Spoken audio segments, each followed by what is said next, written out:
Welcome to the big leagues. Grant Anderson, Rangers rookie reliever, comes in a huge situation and has maybe the best reliever debut that I have ever seen. Rangers win the series against the Tigers. We're going to talk about all that and more on this episode of Locked On Rangers. Let's get into it.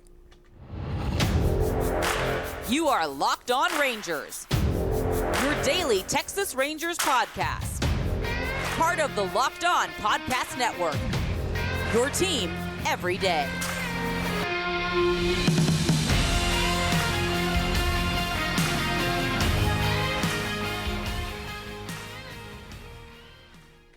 You are locked onto the Texas Rangers. I'm Bryce Patrick, a cripplingly addicted Texas Rangers fan since 2010, the founder and host for all 5 seasons of this Locked On Rangers podcast. Thank y'all so much for making Locked On Rangers your first listen every single day. If you're not already, you can follow me on Twitter at Bryce Patrick. You can follow the show at Locked On Rangers. Subscribe on YouTube, where the best way you can help grow the show is to comment nearly any single thing below. Today is Wednesday, May 31st. Your Rangers are 35-19, alone atop the AL West, 3 games ahead of the Houston Astros.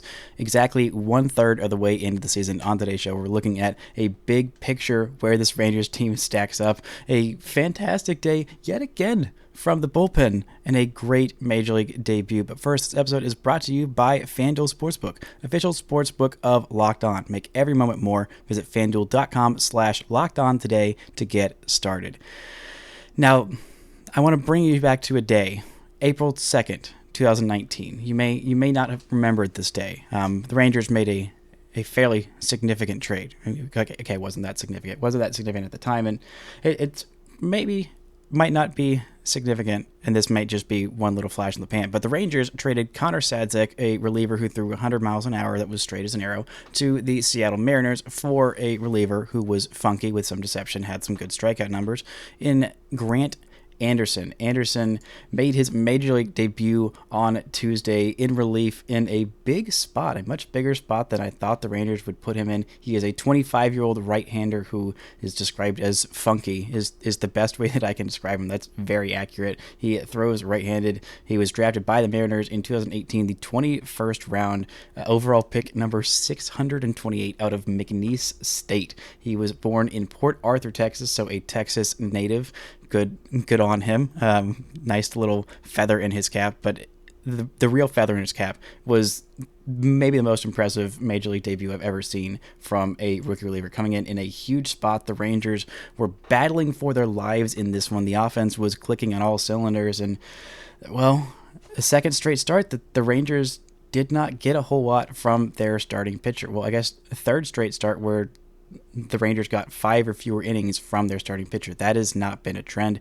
And this Martin Perez blow-up start was the first time in the last, or maybe the second time in the last 11 starts, I believe I saw on the broadcast, that the Rangers, actually no, it was the first time in the last 11 games for the Rangers that a Texas Rangers starting pitcher has allowed more than 2 runs. That's the kind of streak that this Rangers starting staff has been on. It's a good staff. It is a consistent staff. It is full of guys who are not going to pitch their way out of games. Even in this one, when Perez was struggling, even in his blow-up starts, he has not let the Rangers get out of it. Usually the offense has been clicking while he has been having these struggling starts, and it's been a little frustrating to see him struggle while the Rangers offense is going so well, and he just has to go and be aggressive and attack hitters. And, well, this seemed like a matchup that would be perfect for him. I was listening to the Locked On Tigers podcast. Shout out to that fantastic podcast on our network, and he was looking at Martin Perez's numbers and thinking, Scott Bentley, that is the host, was saying, well, Martin Perez is a guy who pitches really well with, allowing runners on base and, pitches well in big spots with runners in scoring position, which the Tigers offense has been truly dreadful at hitting with runners in scoring position. Well, today they kind of regressed to the mean, or on Tuesday, I should say. Even though it was only 1 for 6 with runners in scoring position, they worked a lot of walks. They did some smart base running. They also got a pair of home runs, one from the number 9 hole hitter and one from old friend Andy Ibanez, who came in for Riley Green, who had an injury in this game. He has been placed on the 10-day IL. It's a real shame. Green was having a fantastic season, a very highly touted prospect, and looked like he was breaking out this year. And they also just placed their ace on the IL the day before. So things aren't going great for the Tigers. Rangers might be able to take this sweep and kind of crush their soul even a little bit more. I might feel a little bit bad for it, but I don't feel bad for this Grant Anderson debut. Comes in, pitches 2 2/3 innings, allows just 1 hit, a single from Miguel Cabrera, which will happen. Cabrera had a 3-hit game, and it was kind of weird seeing him in the 7-hole and being a real shell of his former self. But hey, he could still put together a really nice game. But Anderson struck out 7 batters, including his first 4 that he faced. 7 strikeouts, 2 2/3 innings. Yeah, you heard that right. Just absolutely exceptional stuff. That is 8 outs, and 7 of them were retired via strikeout. This is the kind of stuff that the Rangers have been waiting for. And it wasn't just him in the pen that was doing well. Cole Ragans comes in and gets 2 outs, no base runners, and gets a strikeout as well. Will Smith comes in a non-save situation. The Rangers added 1 more for insurance at the top of the 9th, but Smith hadn't pitched in quite a few days, so they thought, okay, let's go ahead and get him back in there, because the last time that Smith did pitch in a non-save situation, gave up a couple of runs to Baltimore in, I believe it was that Saturday game that the Rangers ended up winning. Just go get Smith back on the mound and say, all right, well, the Rangers are in a close game again in the afternoon game. Well, they're probably not going to be able to go to Smith, but they're 3 high leverage guys that pitched on the Monday game that looked right and did not allow any runs. Also will be available for this afternoon game that is probably happening or happened as you are listening to this. But the Rangers bullpen the last 3 games, this is a 3-game trend that this bullpen has been doing very, very well. The last 3 games, the bullpen has combined for 12 1/3 innings, 1 run, 4 hits, 4 walks, 13 strikeouts. This bullpen, the crux of all the issues in May, which has been a very good May, where the Rangers have only lost 1 series in the month of May. Only 1, and it was to the Braves, and it was because of some bullpen shenanigans. The Rangers honestly feel like they could have gone, had a even better record in the month of May and gained even more ground on the Astros, or I guess lost less ground. The Astros have been red hot in the month of May, but it doesn't matter because the Rangers have been so good. And the reason that they have lost any ground at all to the Astros is because the pen has been a question mark, a exclamation mark of badness for the most part, and untrustworthy. And it's looking like the relievers are getting right. I was preaching this for the last 3 weeks or month, however long it's been that this bullpen has been an absolute struggle bus. But the Rangers have guys that are capable of being big league high leverage relievers, and they just all happen to catch a case of the can't throw strikes or can't stop giving up clutch hits or home runs case at the same time. And it was going around everywhere, and it's just a recipe for disaster. If you only have one guy in the back end of your bullpen that you can trust in Will Smith, then you got to bridge it to him somewhere. He can't come in and get 5-out saves all the time, especially when he comes out in a situation where the bases are loaded, like that huge save number 100 for his career that he had against the Pirates. That was just absolutely massive and super, super needed. And thankfully, Eovaldi was able to give the Rangers a complete game in that series, because that was when the pen felt like it was at its worst. But right now, it feels like it's almost at its best. I don't know how sustainable all of this success for Grant Anderson is, but he's done well. He's done well at every level he's been at. He has gotten strikeouts at every level he's been at. He was getting 4 swings and miss. He got 8 swings. 4 of them were whiffs on his 4-seamer. He got 6 called strikes with the slider. The sinker was also getting a lot of called strikes as well, and got a swing and a miss and a changeup. He's got 4 pitches, a 4-seamer that is topped out at 93, average 92 miles an hour, a sinker also around 92, a slider around 85, and a changeup around 86.7 was its average miles per hour in this one. But he used them effectively. He was around the zone. He was in the zone when he needed to, and was able to get chases out of the zone when he needed to as well. And he was just incredibly effective for the Rangers in this one, and just a huge spot. 2 2/3 innings for a rookie in that spot is just massive. The Rangers are on 105 win pace a third of the way into the season. According to Fangraphs, they have an 80.1% chance to make the playoffs. 80.1 heading into June. We're in the last day of May, and according to Baseball Reference, they have an 82.5% chance to make the postseason and 4.4% chance to make the World Series. That's incredible. This team is so good. It is so deep, and we are seeing that even if there is some regression in some parts of this team with the starting pitching, if Martin Perez is going to have some off days, or if even the top of the order is not going to have their best days, the middle third will absolutely come through, and it did in a big, big way for the Rangers in this one. We're going to get into what the middle third of the order did, why it's so important, and Josh Jung it might just be running away with the American League Rookie of the Year vote. We're going to get into all of that, but first, this episode is brought to you by FanDuel. There's no better time to place all the bets on the playoff action than at America's #1 sportsbook. The Stars are out of the playoffs, unfortunately, but the NHL Stanley Cup Finals are here. You can bet on the Florida Panthers, or you can bet against the Vegas Golden Knights if you're still a little bit bummed like myself about the Stars being knocked out of the playoffs, or you can bet on the NBA Finals, the Heat versus the Nuggets. That would be some great action, or you can bet on the Rangers to win the World Series. I bet they have pretty decent odds, or you can bet on Josh Jung for his AL Rookie of the Year odds. I bet those odds are getting less favorable. You're going to win less money every day that you wait because Josh Jung just keeps on trucking, looking like the American League Rookie of the Year. If you put your money on it very early on, then I bet you could win quite a bit of money. So visit FanDuel.com/lockedin to get a no sweat bet up to $2,500. That's FanDuel.com/lockedon. FanDuel, official sports betting partner of the NBA. Shout out to the everydayers. Thank y'all so much for making Locked On Rangers your first listen every single day. On tomorrow's show, I'll be talking about where the Rangers are a third of the way into the season, a little bit more of a big picture view where they're stacking up. The Rangers play the Mariners this weekend. You can catch every pitch of the hometown broadcast on the Sirius XM. Just download the SXM app and search Rangers. Now, the middle third of this order went absolutely nuclear in this one. They got a 4-hit game from Adolis Garcia. They got a 3-hit game from Josh Jung with a massive home run and a double, and they got a 2-hit, 1 walk, 4 RBI day for Jonah Heim. The middle third of this order, I think, is one of the best, if not the best, in all of baseball. And when it's going, it is just incredible. It is impossible to stop. I mean, every third of this order I would take up against the best in baseball. Marcus Semien, Seager, and Lowe in the top third.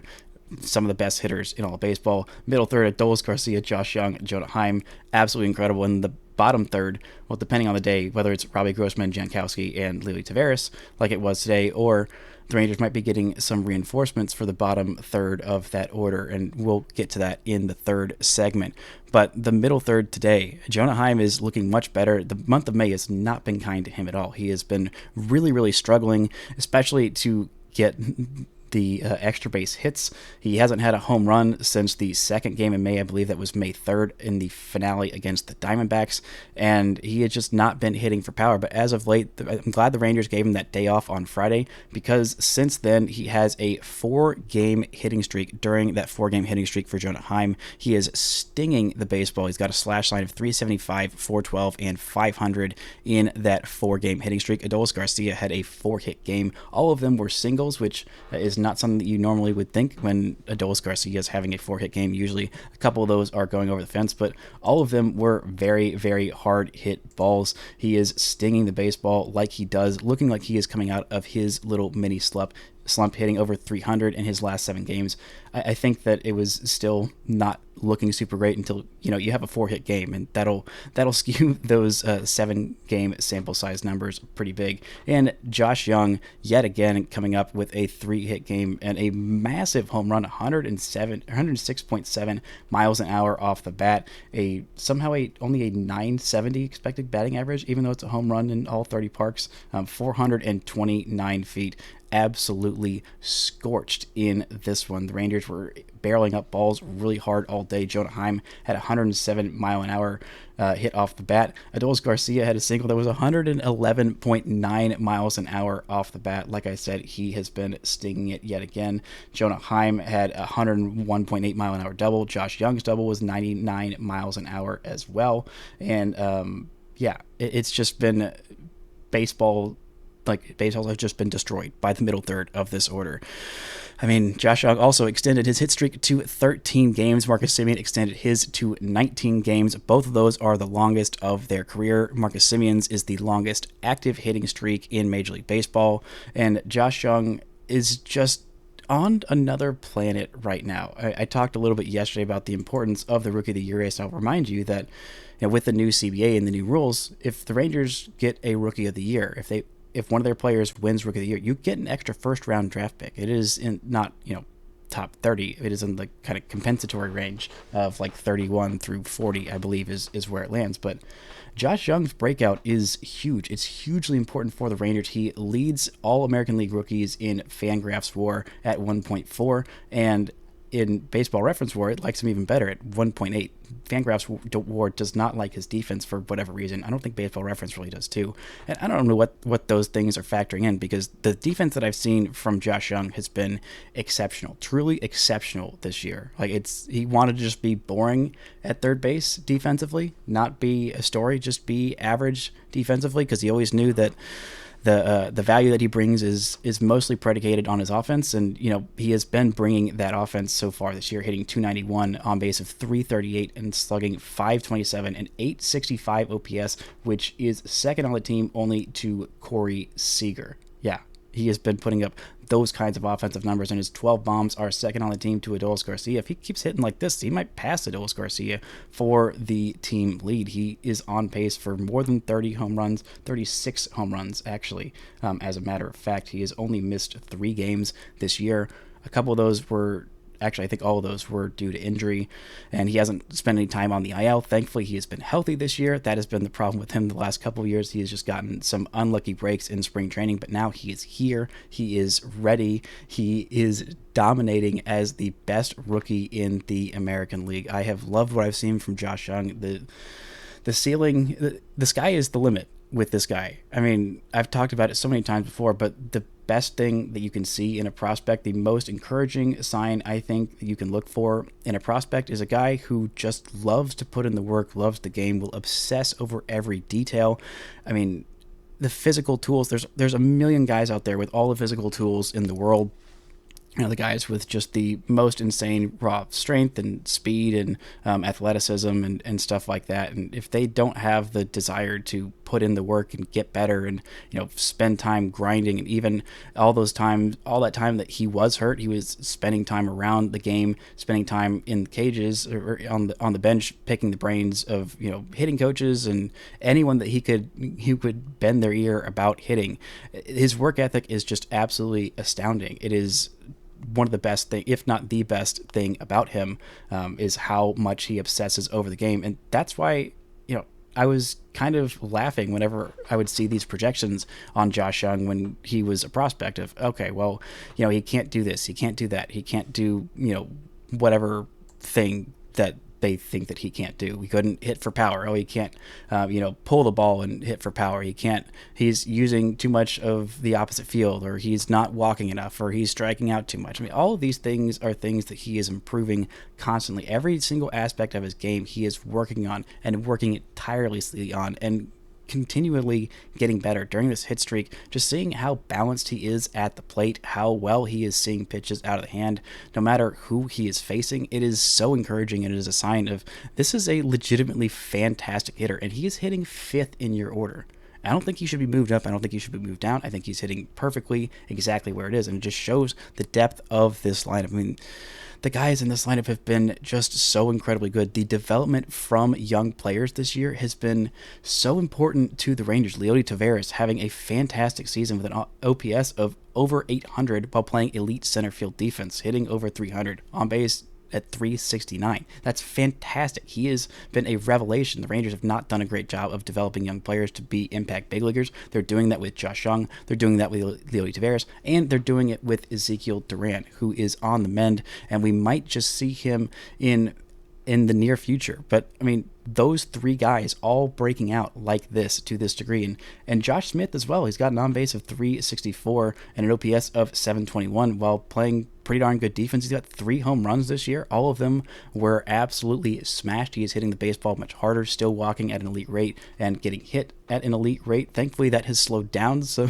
not as concerned about him having to land on the IL by getting hit by too many pitches. But all of these young guys, getting contributions from them all has been massive for the Rangers. And if they can get this bullpen right, there's nothing that this team can't do. They have the second best record in all of baseball, and Jacob deGrom might just be on his way back. He's going to throw a bullpen today. We'll see where the Rangers decide to put him. If they decide to do a rehab stint with him, I don't think they will. I think they're just going to throw him straight into Major League game and have Dane Dunning kind of piggyback off of him, which I think is smart. We saw what he looked like when he was rehabbing at the big league level in the back half of last year for the Mets. It was still incredibly effective, still had an ERA around 3, even though most of those starts in the back half of the season were him rehabbing at the big league level.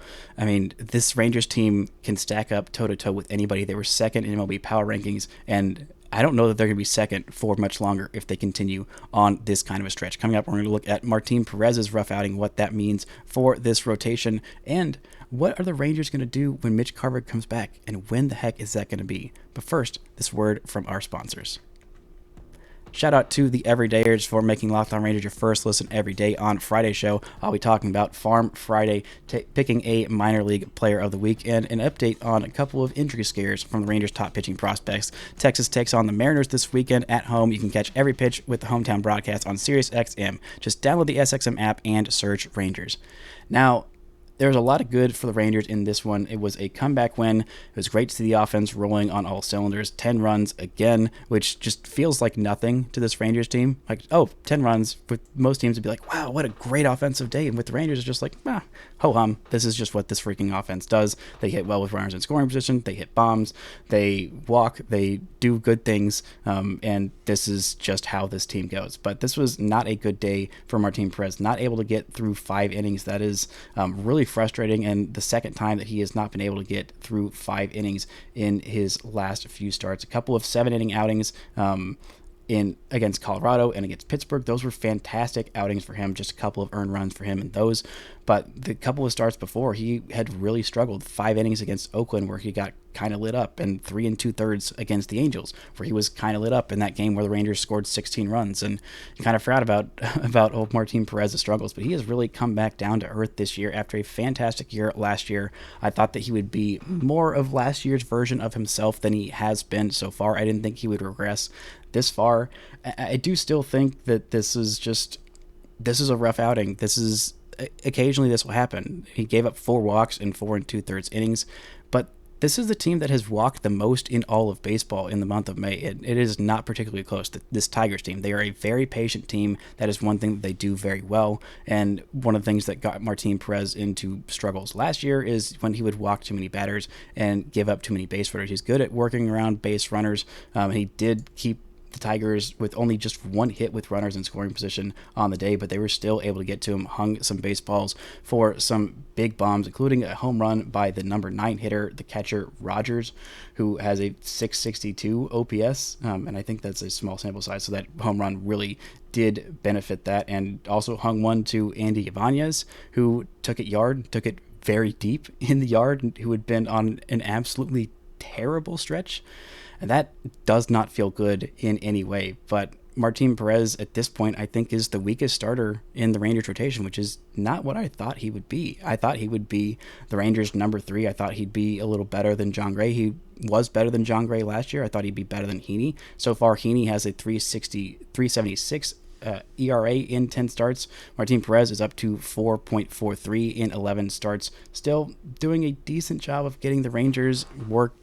Going those back-to-back 7-inning outings was huge for him, especially when this bullpen was struggling. But seeing the pen being able to pick him up after a rough start and even pick up Eovaldi after only going 5 innings, that is a huge, huge sign of the Rangers being in a very, very good place. And the lineup is incredibly deep, and it could be getting deeper. Mitch Garver could be ready as soon as this weekend. He has been rehabbing in AAA, and the Rangers are going to have some decisions to make when they bring him back and when they bring back Ezekiel Duran. He has been fielding baseballs. He has not been swinging the bat yet, but he was placed on the 10-day IL on Saturday. Bruce Bochy said that he thought it would just be the 10 days that he is on the IL. I'm not sure if it was retroactive to the last time that he played, which I believe was that Tuesday game against Pittsburgh, because it had been a while since we had seen him in a game. The Rangers took a while to make the decision to put Ezekiel Duran on the IL, but they did that on Saturday.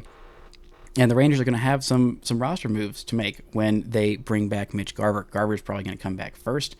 And I got to say, it seems like the Rangers might DFA Sandy Leon, and you may be thinking, okay, cool, the guy's got a like 400 OPS and he's swinging a wet noodle of a bat. Why does it matter if the Rangers designate him for assignment? Surely no one's going to claim him. Well, there's a lot of teams that could use a veteran catcher who is a backup and can just be a solid guy behind the plate. We've seen how much the Rangers starters like throwing to him during Eovaldi's heater of a run. He threw to Sandy Leon several times, and I think that matters. I think a lot of these pitchers feel comfortable with him, and quite frankly, you can trust him to be healthy a lot more than you can trust Mitch Garver. I love Mitch Garver. I love the trade for him. I think it was a great move, and I hope that Garver can stay healthy, and I do still think that he needs to catch a little bit.